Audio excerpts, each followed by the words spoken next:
Sagicor Lifestyle Approved Retirement Scheme. The time by Sagicor Life is 7 o'clock. CVM News at 7 Headlines Thursday. Brought to you by Guardian Life. Live secure. Live easy.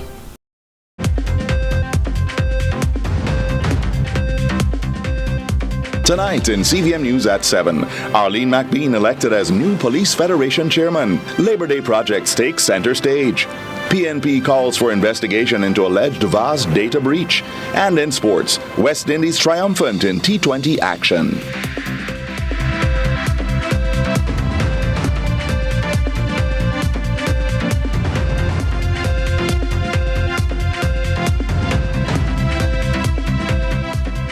From Kingston, Jamaica, this is CVM News at 7. It's Labor Day, Thursday, May 23, 2024. I'm Stephen McHugh. Thank you for joining us. This will be a shortened newscast. This Labor Day projects all across the island were carried out under the theme Ramp Up the Access. Show what you care. Show that you care. Prime Minister Andrew Holness, in his Labor Day message, endorsed this sentiment and encouraged planning and building committees to put at the fore accessibility for the elderly and physically challenged in their approval process. He also highlighted various programs in place for our nation's most vulnerable to benefit. I urge all building and planning committees of the municipal authorities to make a priority of accessibility in their approval process, ensuring that we meet the needs of our physically challenged and our elderly family members. Now, I'm pleased that we have managed the economy so well that we can meaningfully provide social protection and support for all members of our Jamaican family who need a social safety net. The Child Development Center is now serving 223 children with developmental disabilities. The Jamaica Council for Persons with Disabilities provided rehabilitative grant support valued at approximately 22 million Jamaican dollars to 382 persons with disabilities. The Registrar General's Department began issuing birth certificates in Braille on the 1st of May 2024. The Unemployment Insurance Scheme will ensure that our Jamaican households will maintain a minimum standard of living during a period of unemployment of the breadwinner. But I also know that there are those as well who would say it is not enough. From being in the field and managing your affairs from the desk of the Prime Minister, I see the extent of the need, and I agree that much more needs to be done and many more vulnerable persons need to be protected by our social safety net. Also endorsing the Labor Day theme was opposition leader Mark Golding. He believes much more is left to be done in addressing the inclusion of the elderly and physically challenged. He added that despite the introduction of the Disabilities Act in 2014, it was in 2022 that the act was passed. He is, however, ready for the improvements ahead for the community to overcome the barriers.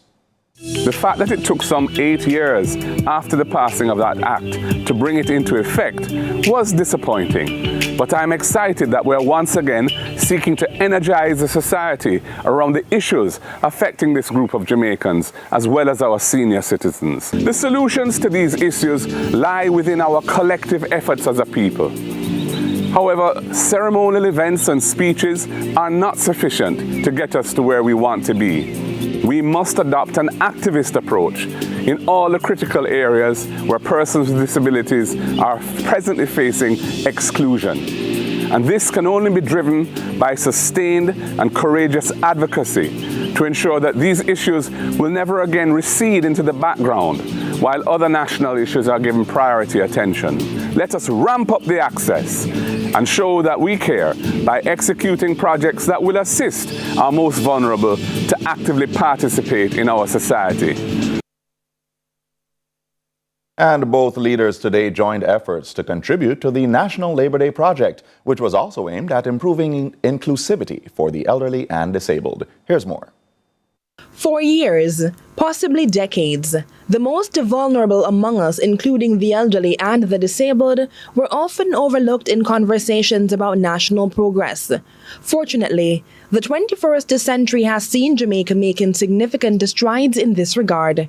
Building on this momentum, Jamaica's National Project for Labor Day 2024 saw Prime Minister Andrew Holness and opposition leader Mark Golding join efforts at the Institute of Jamaica to construct a ramp, facilitating easier access to this culturally rich site. Holness emphasizes the importance of such initiatives in a developing country. It is not only a physical exercise when the government speaks about access for our vulnerable and access for persons with disabilities and access for our elderly.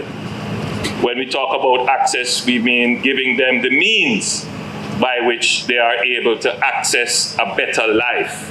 This, he says, include improvements in different pension programs.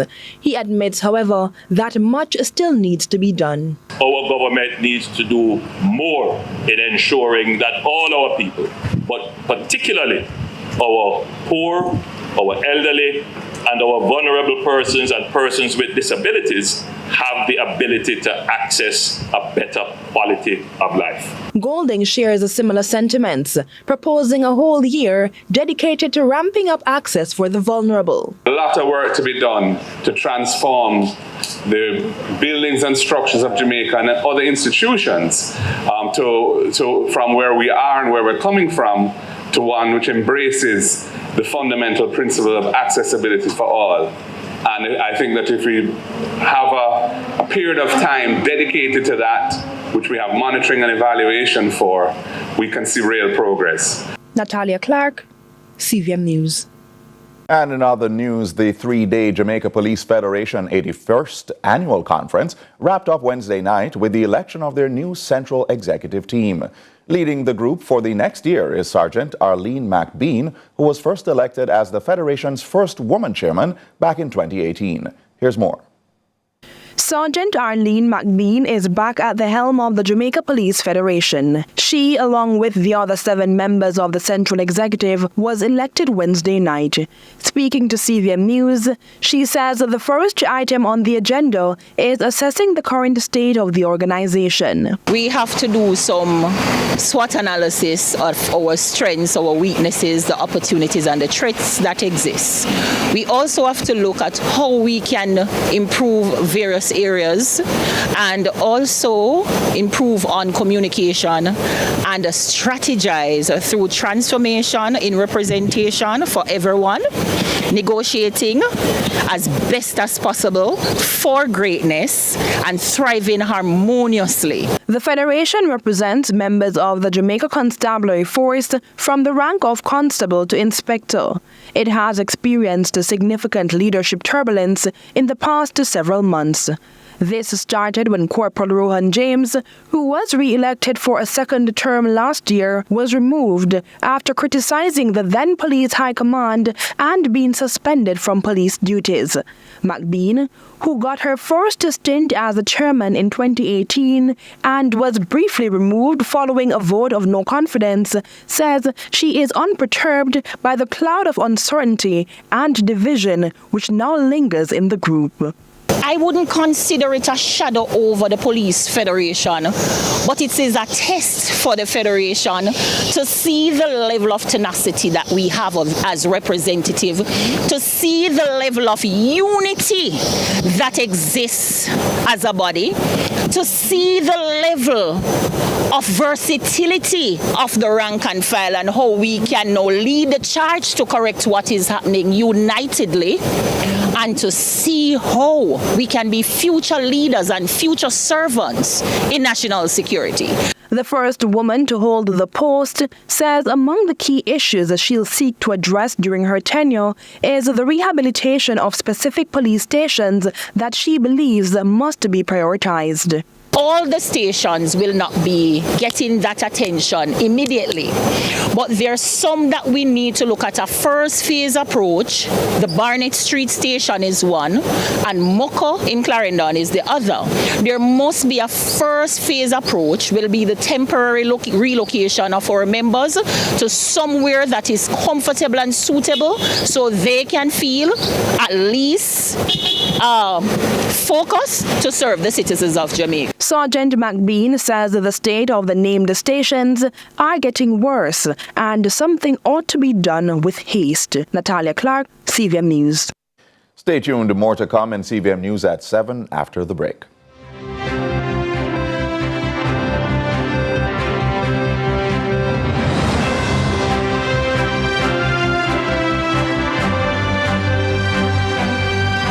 CVM News at 7 Headlines Thursday. Brought to you by Guardian Life. Live secure. Live easy. Hey, how was school? It was really good, but I'm really hungry. Can we get some juicy patties? Sure we can.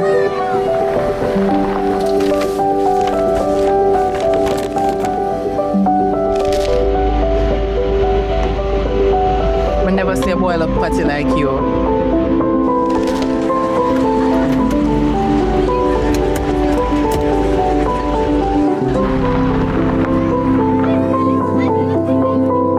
Hey son, you good? No, Dad, I'm starving. Can we get some juicy patties?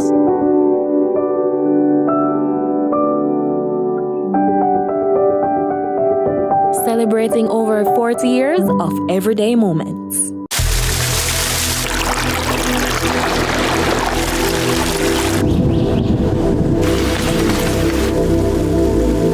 This 10 seconds of calm is brought to you by Catherine's Peak. Everything good.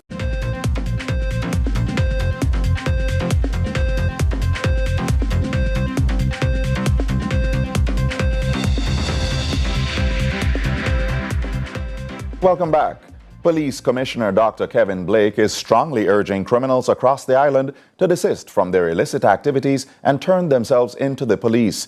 In a forceful address this afternoon, he warned, "Turn yourselves in, or we will come for you." I'm addressing a serious and urgent matter that affects the safety and well-being of our society. There are individuals among us who have chosen to engage in activities that disrupt the peace, cause harm, and instill fear in our communities. To these perpetrators of crime and violence, let me be clear. Your actions will not be tolerated. The security forces are mobilized, and we will be out in full force, taking decisive action to bring you to justice. We will not stand by while you wreak havoc and create mayhem. We have identified several individuals as wanted for criminal offenses. Additionally, we have published a list of persons of interest who we believe can assist us in our ongoing investigations. To those individuals, we urge you to make the process easier by reporting to a police facility. You may be accompanied by an attorney, a justice of the peace, a member of the clergy, or even a friend. However, understand this: if you do not come to us, we will come for you. It is our intention to ensure that each one of you stands before the court to answer for your actions. This is not a matter to take lightly. The safety and security of our citizens are paramount, and we will maintain order and uphold the law. To the law-abiding citizens, we ask for your continued support and cooperation. Together, we can build a safer and more secure Jamaica. The Financial Investigations Division, FID, in collaboration with the JCF, Constabulary Financial Unit, CFU, CTOC, and the Office of the Director of Public Prosecutions have secured the successful conviction of Lawrence Pommels, a former senior official at National Energy Solutions Limited, NESOL, in what is being described as a landmark case of corruption and financial crime. Lawrence Pommels pleaded guilty to 2 counts of corruption and 6 counts of possession of criminal property in the St. Catherine Parish Court on May 20. He was sentenced to 9 months imprisonment on each count to run concurrently. Prior to sentencing, the Assets Recovery Agency filed a notice of request for committal to the St. Catherine Circuit Court. He is scheduled to appear in the St. Catherine Circuit Court on June 20, 2024. The FID's Principal Director of Investigations, Keith Darian, provided comments on the case. Lawrence Pommels, who was placed in a senior position without the requisite qualifications, corruptly helped himself to taxpayers' money. He, along with others, deprived many rural schools, students, and communities of needed electricity and internet services by fraudulently causing NESOL to pay out millions of dollars to his associates for work which was never done. These monies were eventually paid over to him. In 2018, the FID initiated surveillance and financial assessments of Pomel's activities. A search operation at his residence in Old Harbor resulted in the seizure of over $20 million in cash. It was discovered that verbal contracts worth over $60 million were issued to associates of Pomel's as well as a connected company without following proper procurement processes. Pomel's was also charged for bribery as a result of a covertly recorded conversation in which he attempted to bribe the director of the Constabulary Financial Unit, CFU. The Financial Investigations Division and the Constabulary Financial Unit will aggressively pursue perpetrators of financial crimes, including corrupt officials whose criminal and selfish activities place undue burden on government finances and deprive taxpayers of essential services.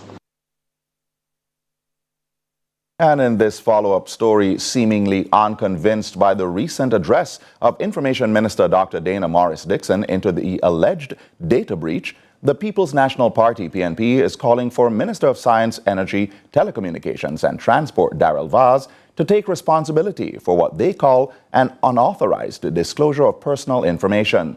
This comes after the minister publicly announced opposition leader Mark Golding's status as a dual citizen of both Jamaica and Britain. Courtney Lewis has more on this story. Shadow Minister for Science and Technology in the PNP, Dr. Andre Houghton, in a statement released on Wednesday, calls the actions taken by Minister Darrell Vaz a breach of the Data Protection Act.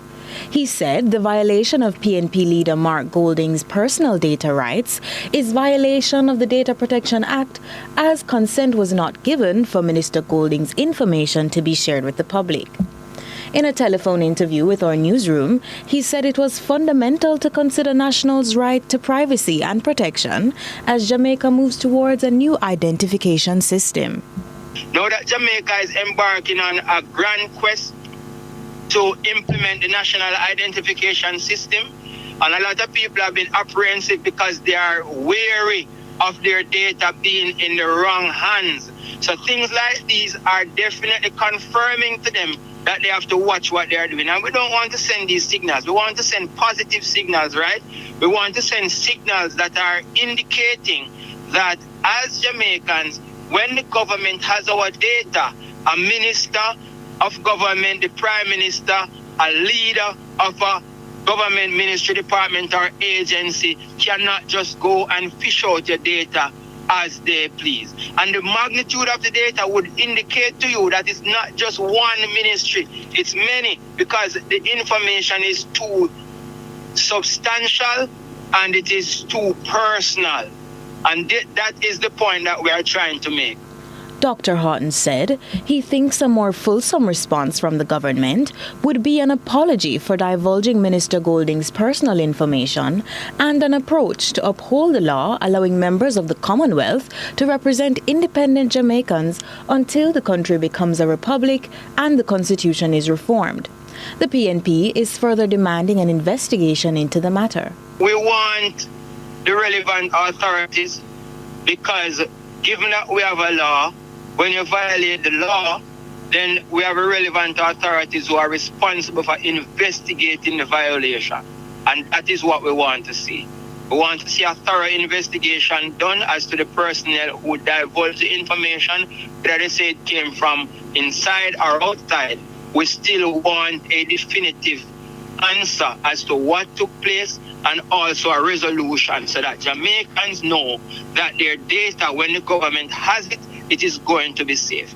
He added that it is important to send the right message to Jamaicans that their information is safe so the government can move forward collectively with the right measures in place for greater data protection. Courtney Lewis for CVM News. Do stay with us for Sports with Orville coming up after this break.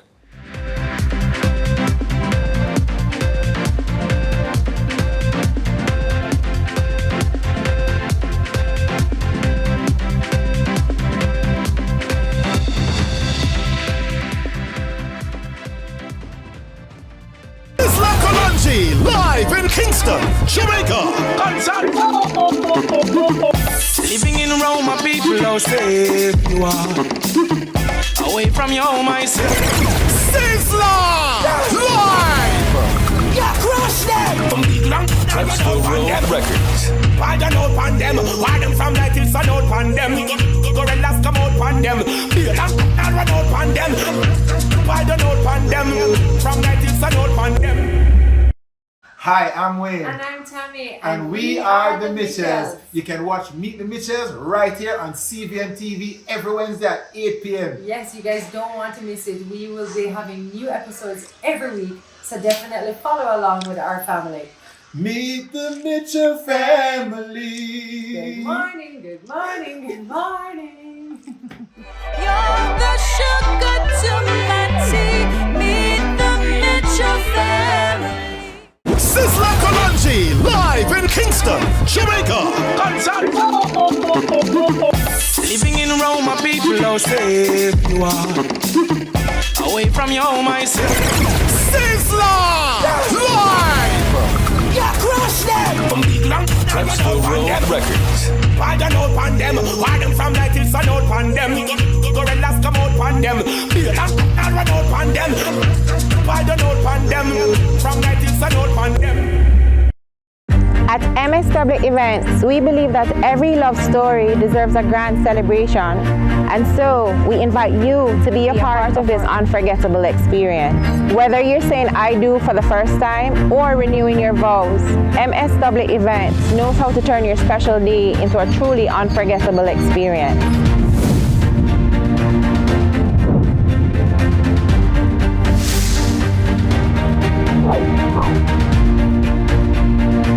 I'm Celine Gordon, host of Holy Road.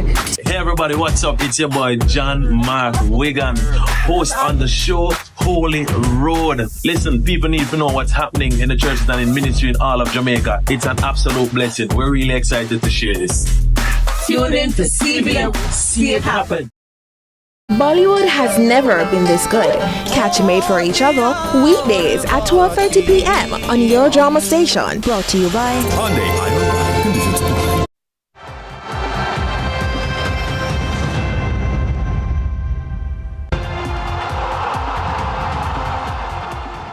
Good evening and welcome to sports. My name is Orville Higgins, and cricket. Good news on cricket is where we start this evening. A man of the match performance from standing skipper Brandon King led the West Indies to a 28-run victory over South Africa in the first of 3 T20 internationals played at Savannah Park earlier today. Sent into bat, the West Indies innings was powered by King's knock of 79 from 45 deliveries. He was supported by Kyle Mayers, 34, and Ruston Chase with an unbeaten 32, as the Windies posted 175 for 8. Otniel Bartman and Andil Felukweyo claimed 3 wickets each for the touring Proteas. Left-arm spinner Gudakesh Moti was impressive with 3 for 25. Matthew Ford took 3 for 27. And they led the West Indies bowling effort as South Africa were restricted to 147 to hand the home side their biggest margin of victory over South Africa in a T20 international. Yeah, definitely. Obviously, we're leading up to our World Cup, so we want. It is birthday with a sparkling double, including a win aboard Get a Pepsi in this afternoon's feature event, the Labor Day Trophy, contested over 1,400 meters. Conditioned by trainer Errol Burke, the 5-year-old Get a Pepsi upset his more fancied rivals to win at odds of 7-2. Sistren Treasure looking good on the rail. The head cornerstone also picking up speed. Fred the Great has 6 or 7 lengths to find. Regal and Royal is a further 5 lengths back, and Forget Big Argument not speaking at all as they're going to come into the top of the lane in the Labor Day Trophy. Thalita and Get a Pepsi continue their duel up front. Here is Stomp the Rhythm trying to close up the head cornerstone, and Fred the Great racing out wide, but Get a Pepsi is determined and digging in. Thalita trying hard to cut into that lead as they flash past the furlong pole. It's Get a Pepsi and Thalita. Get a Pepsi inside the final 16. Sistren Treasure trying to run on, but it is Get a Pepsi who scores. Get a Pepsi wins the Labor Day Trophy over Sistren Treasure, then Thalita, Stomp the Rhythm, and Fred the Great. In the afternoon, Francis also won aboard Phoenix Risen in the day's 7th race. However, leading rider Tevin Foster secured a hat-trick of wins and increased his lead to 11 winners over his main challenger, Radish Roman. Foster's victories came aboard Brenda Boy in the day's second race, Gratian Light in the third, and Don Almighty in the fifth. The next race day at Caymanas Park is scheduled for Saturday, with post time set for 12:15 p.m.